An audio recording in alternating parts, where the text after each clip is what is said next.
Module 4. In this module, we will begin to take a look at using the concepts that make social media engaging to our students and taking those concepts into our classroom. So we're not talking about necessarily using Facebook as an instructional tool, but possibly we could harness those concepts and use those for our educational experiences so that we can kind of speak the love language of our students and speak in a language that they understand. The question is, how can we do that safely, and how can we accomplish that in our classes? So for lesson 1, we will begin with looking at kind of social norms and laying the foundation at the beginning of the school year, and how to set up a safe place to make all of this happen in your classroom. Before we even begin, why should we rethink social norms for our students? And the real answer to that is kind of terrifying, because our students live and thrive on social media. They're always connected in a sense of community, but just because they do this in their personal lives and they're attached to all these social media platforms, that doesn't mean that they really know the social norms.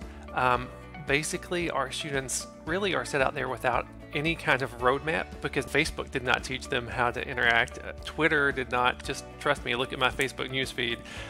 There's a lot of social norms that are missing in that setup, even though that setup is very appealing to our students.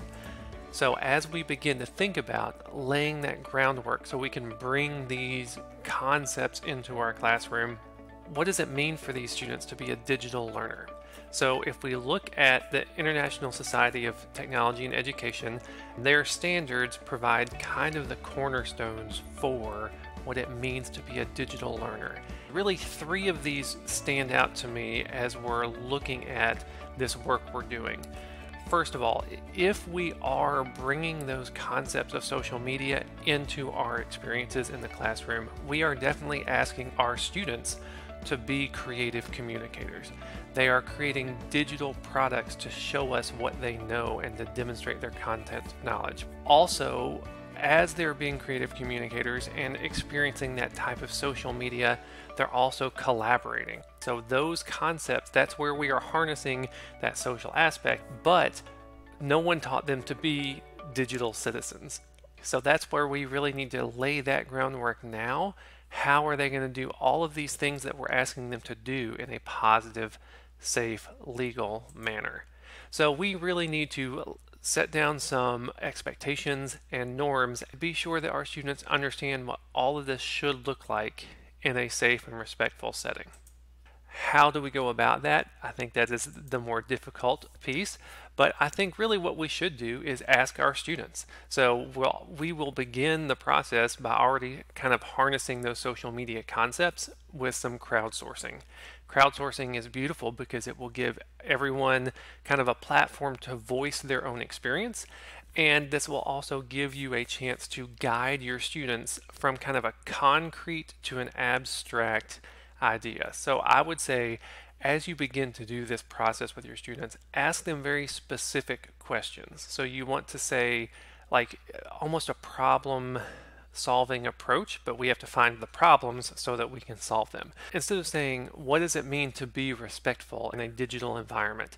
You might ask them about times where they felt there was a problem. And a lot of these answers will overlap, which will be good because then you can organize those overlapping ideas into broader bands or themes to set up your norms for your classroom. And this template, of course, you can change the questions, you can add slides, you can adjust it as needed, but you might work on a collaborative Google slide deck where every group works on a question. That group replies and puts their answers on here about their experience.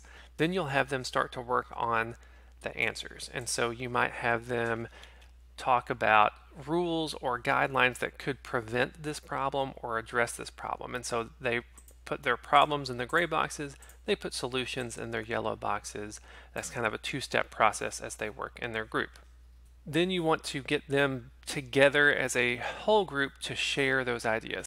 As a teacher, this is really the hard work, to help your students organize their ideas and their experiences into larger kind of themes or bands that you could use as classroom norms or expectations. So they could say, all of these bad experiences perhaps fall under the umbrella of being respectful in this environment. And so you would help them kind of brainstorm and rearrange those ideas.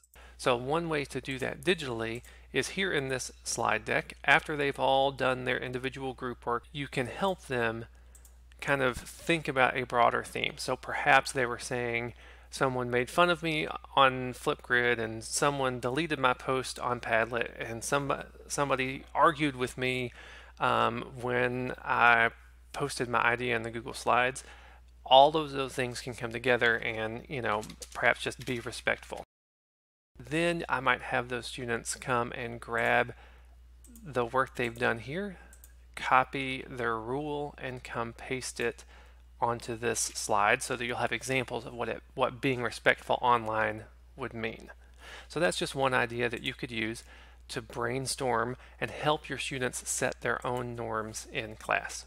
When it's all said and done, and you have set up maybe 3 to 5 norms that you will follow with your students, now you want to have those students show you what they know, and can they communicate those norms in a digital product.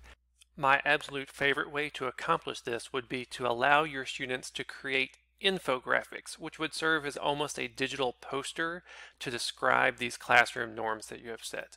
As far as tools, they could use Google Slides, Google Drawings, or Adobe Spark. This link here takes you to an amazing resource by an ISTE certified teacher.